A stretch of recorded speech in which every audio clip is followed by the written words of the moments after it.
China room. I always like singing the David Bowie song. Dun, dun, dun, dun, dun, dun, dun, dun, dun. Oh, oh, oh, little China girl. Which is, of course, nothing to do with a room. Anyway, I'm Scott. I'm Nelle. We're Gunpowder Fiction and Plot, and this is our review of China Room.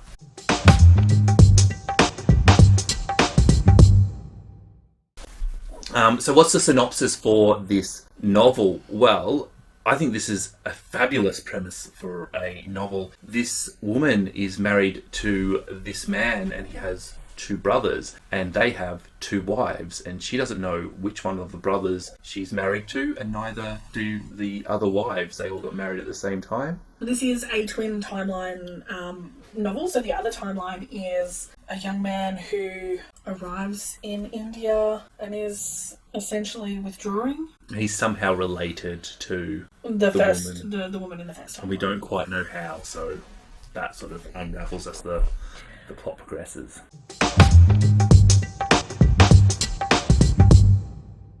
Yeah. Now, we're going to put this on our readability scale now. So the first thing on the readability scale is that this book comes with training wheels. Super accessible, very easy. Level 2 is conversational, not a beginner fluent in English. So you can converse in English, you can read that book. Level 3 is bookish, which means the book is readily accessible for everyday readers. The next one up is bibliophile, advanced readers only. And then we have Rosetta Stone, which is academic level. I would probably put this in bookish. I would put this in conversational. I think this is quite nice. I would have expected, if we disagreed, I would have expected you to go one up instead of one down. So that's interesting. Yeah. But who would like it? Who only need a very small fraction of the book to be good to enjoy it. I think if you enjoy historical fiction that's not set in Victorian England, I think... Yeah. You know what I mean? Like, I think Victorian England gets hit pretty hard in the historical fiction. But I think if you like historical fiction that's set somewhere in Asia, or particularly in India, then this has probably got your name on it. I think if you like historical fiction that explores gender issues, again, got your name on it. I want to say historical fiction set in India that is not about petition. Yes, yes. And I think if you like dual timeline family saga type thing. How would we rate the plot of this novel? For me, I feel like the pacing in the plot is off. I feel like all the hard running is done early. and then it sort of... It made the ending feel quite predictable because I do feel like you got so much in the beginning that the end felt a bit slow and like pace was lost, and they probably dropped a few too many clues too early. Yeah, I think so. But that didn't mean that the conclusion wasn't satisfying for me. Oh, I found the conclusion a bit derivative. Yeah. The themes? I mean, I guess themes of marriage and a woman's place and that sort of historical, cultural value that India places on women, certainly... Even going back, the idea that women are property. And I was just watching a video from Smarty, and she was talking about a history book she read in India about women being kidnapped and how the men responded and how they framed the need to rescue these women in a we will stop them from emasculating us sort of way. And it's sort of protect our manhood rather than save our women. Yeah, it's sort of definitely talking about the value of men being higher than the value of women. I think there's lots about sort of female sexuality in here, and not just sexuality, but like female fulfillment when it comes to like life choices and career choices and just self-determination. And I think that's true for both timelines. I think it's really interesting. I think another thing that is in this book is this sort of idea of honour and respect within the family and how older members of the family should be treated with more reverence than younger members, even when it comes to brothers. Yes, and I think that sort of idea of honour and obligation is central too. Yeah. Characters. I thought that it was really interesting that my favourite characters, you didn't actually hear much sort of from their perspective. They were talked about and around rather than getting to present their own. Yeah, I didn't get enough of the characters that I wanted to hear about, which I think may have been intentional, but I definitely did want more, not just of what was her name, the main wife. I literally can't remember. Yeah, I just wanted more of all three of the wives. I really wanted that perspective. I was like teased with it, and then it was never given to me. Yeah, and I feel like that was an intentional silencing of the women's perspective, because we will never hear from the women of history because we won't get to. They were silenced, you know. What did you think of the writing? I don't have any criticism of it, and I don't have. I think the initial opening was incredibly strong, and I think that it was quite vivid as far as setting the setting and putting you in the time and the place, especially switching between the two timelines. I felt that was very well conducted. There were some good sentences, but not a lot of them. I really liked the opening sentence, but that was about ideas. Rather than about writing. I do think that opening was very... Setting. It's sort of all set in this one house, but both timelines are set in this one house, and there's little bits from outside of the house, but it's really... Actually, most of it occurs in the China room. Yeah. Which is really interesting. It's such a narrow, geographically narrow setting. Yeah, absolutely. I think it's a very interesting... Maybe this is a challenge that Sunjeev Sahota has put on him when he's writing the book in order to, sometimes authors restrict themselves in order to see what they come up with. I thought that the juxtaposition of that, really confined and blinded and, often peeking through windows and listening around doorways and that sort of perspective from the earlier timeline, juxtaposed with when he's standing on the roof and he can see all the way to the teacher's house. And he puts 2 and 2 together and comes up with 4 there. I think that was really interesting because it sort of took a big step back to the broader context for not just the modern day story, but it put the earlier story in context as well. Yeah, okay. Yeah. Setting, structure. Yeah, we can skip structure.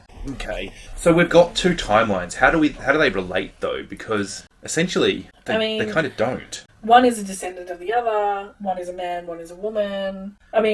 Is that true? Because actually a lot of the early timeline comes from the perspective of the brothers rather than from the wife. We get the impression that grandmother or great-grandmother or something like that, but we never actually find out, do we? Oh, I think it's pretty clear that it's his great-grandmother. Okay. Yeah. I kept waiting for him to find some piece of information that would be relevant to the earlier story or something, and I felt like there was nothing going on there. And he's a recovering drug addict, and that's not really relevant to the first story as far as I can tell. He doesn't have siblings. He has these cousins. The only thing that I can really see is he comes in as an outsider and he sort of ruffles a few feathers by not treating them the way they expect him to treat them. Not that he's disrespectful by Western standards, but he doesn't understand the standards he's walking into.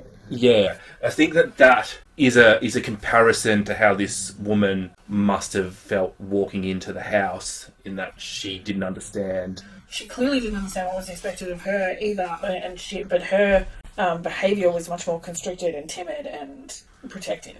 I definitely read that as being a product of gender rather than time. Is that the reason why they are different genders? Is that the reason? I'm not really sure. Because how would have this story have changed if the grandchild or the great-grandchild was But I don't actually think that the second timeline was supposed to be about him. I think it was supposed to be about his auntie. Yes, I can see what you're saying, but I think if it's supposed to be about the auntie, then it's got to go down as a bit of a failure. Yeah, I definitely think you could have focused harder on that. But I do think it's a tricky balance to try and focus on people without giving them a voice. And I think that is the intent. Yeah, I think that is right, that is the intent. And I think that it's very hard to pull that off. And I think that is demonstrated by this novel. Yeah, I think that's true. I think it didn't quite get there. And it really is an all or nothing. It's a big swing and it's a miss. Sorry, that's a sports reference on BookTube. Yeah, I think that was rude. Yeah, I'm sorry. I also don't really agree with you. I think that there's enough value in this book to make it an enjoyable read. Why are we denied the perspective of... We're already talking about this, aren't we? It's such a big thing. I think the reason why is to sort of replicate what we often find in historical sort of literature, is the absence of the female voice and the absence of that perspective. Like, we sometimes know how they exist and how they were expected to live and that sort of thing. But things like diaries and are much more common when written by men, and men are much more often literate. And I was going to say that's the reason. I think that this has tried to replicate that historical sound of silenced women, but to make a point, not just to replicate it, not just for flavour. I think it's about making sure that we elevate women's voices to equal, so that... It is, I agree with that. And again, I want to say, and this is where the book has failed, because it has not elevated the women's voices in this book. I think it did a very good job of making that story central without really giving her thoughts and feelings and her dialogue much of a stand. I think she was so intriguing as a character, and I think that was tantalising, but not satisfied. And I think that's the aim. We wanted to know more about her, and she's been silenced, so we can't. I think that frustration is inherent in the objective. Yeah, okay, which is, it's just one of these. There's a few books like this on the book along list this year. Books whose enjoyment have been deliberately sabotaged by the author's literary intent. And I don't think this was disregard. I think it was not thinking it through properly. I think if you're going to silence all your female characters and all your most interesting characters are female, then you have to have a way to satisfy that inquisitiveness, that curiosity that they're generating. And maybe that's what the second timeline was supposed to do. Maybe it was supposed to give us some closure on her story. We're constantly saying that the women are silenced, but there is one woman in this book that is not silent, and that is the mother of the three brothers. She is quite loud, quite controlling, quite evil. But I don't feel like you get any of her internal stuff either. You get what she presents as, but you don't understand her motivations or... I kept wondering how did she get into this position?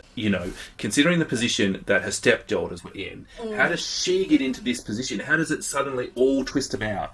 I was hoping to see that the stepdaughters would end up in a similar position by the end of the novel so that I could see that transformation happen, but it just didn't come to fruition. Yeah, I think that there were a lot of good ideas in this that didn't quite come out in the wash. Yeah, and similarly, we're talking about how we didn't get to see the women, but we also didn't get to see the three brothers very well. I really feel like I didn't get to see a lot of those characters either. I certainly felt like the elder brother was either a very repressed person or needed to be explored more. Yeah, exactly. I really that is exactly the character I think we need to spend a lot more time with. And there was a third brother in this, and why would you even bother having three? So that it's a mystery who the husband is. Yeah, it was completely unnecessary. You could have just had two. What does it say about marriage? I think women are sort of fed this lie that find a good man and the rest of your life will be happy, and men are fed a similar lie, find a good woman and she'll do all your laundry. Yeah, and that's just... Yeah, it's not how it works. And it's never been how it works. And this sort of fairy tale marriage idea where you marry for love never really existed until sort of more modern times. And I think that what it's saying about love is actually really interesting because of the bizarre love triangle that exists in this. Yeah, I do think there's some commentary on arranged marriage and how love can exist in a partnership when the partnership is created first, and how it can be grown, and by not knowing who the partners are, that sort of definitely is demonstrated in this novel. What does this novel say about war? I think it's interesting to see war used as a weapon against someone you know. Yeah. And I think that kind of storyline could be something that has happened over and over and over again in history, and I don't feel like I've read anything like that before.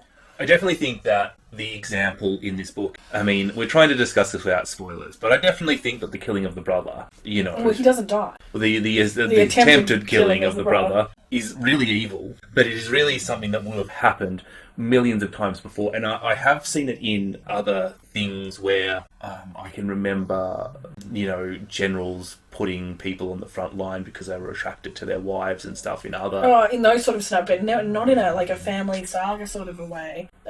sending the inconvenient homosexual to war. Do you know what I mean? Like, I feel like those kind of stories are definitely going to have exist. Like, you've got to pick between your three sons to who's going to be a soldier. Well, you're going to send the one that gives you the shits. Like, Yeah. I think it was an interesting idea to me, and I thought it could be a different discussion in a different book, I guess.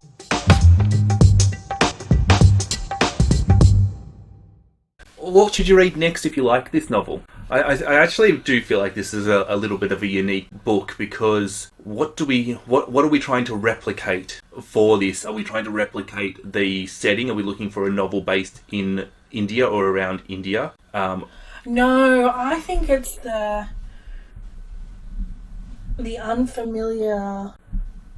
It reminded me of Memoirs of a Geisha, because in the beginning of Memoirs of a Geisha, she's unfamiliar with her surroundings, she's not quite sure how to behave, and it's a little bit about, like, you discover the environment with that central character, and you discover the sort of the edges of what's expected of her and that life and that world with the character. And I feel like that feeling was the beginning of this story. But unfortunately, Memoirs of a Geisha is not a particularly good book, but I would like to recommend something along those lines. It's quite a problematic book, actually. Yeah. Do you know what? I reckon Handmaid's Tale. You reckon Handmaid's Tale? Yeah, because I feel like you discover the shape of Gilead with June. I guess, and June doesn't really understand what she's getting herself into because of the way of the revolution and stuff. And that sort of thing, and it's a real exploration through her exploration. Yeah. So if you haven't read it, Handmaid's Tale. Ratings and final thoughts. Well, I mean, this is a novel that really did disappoint me, because this is a novel with limitless potential that has not followed through on it. So I gave it 2 stars. I enjoyed this book significantly more than Scott did. I thought that the basic story and premise was certainly entertaining enough and interesting enough, even though it was not paced perfectly, but it was enough to draw me through to the conclusion. I think that there were a lot of the more literary elements that were unsuccessful, but I didn't think that ruined the book for me. I think that what you said about pacing is actually the key I difference do think, in our opinion. I do think that's the key thing. I felt like it had some pacing issues, and Scott felt like the plot fell apart. Yeah, everything that happened, I felt like, yes, that was always like... It did become quite predictable, but that didn't bother me. I suspect that this one will be well read out there on Yeah, I'd be booktube. really interested to see whether you fall more in Scott's camp or in my camp. Did you find that the twin timelines gave you more than we found? Yeah, I would love to know what people got out of the twin time. If you loved this book, why the twin timelines? Like, I feel like that is something that did not have enough payoff for me. So I want to know that. Yeah. Yeah. Okay. Bye.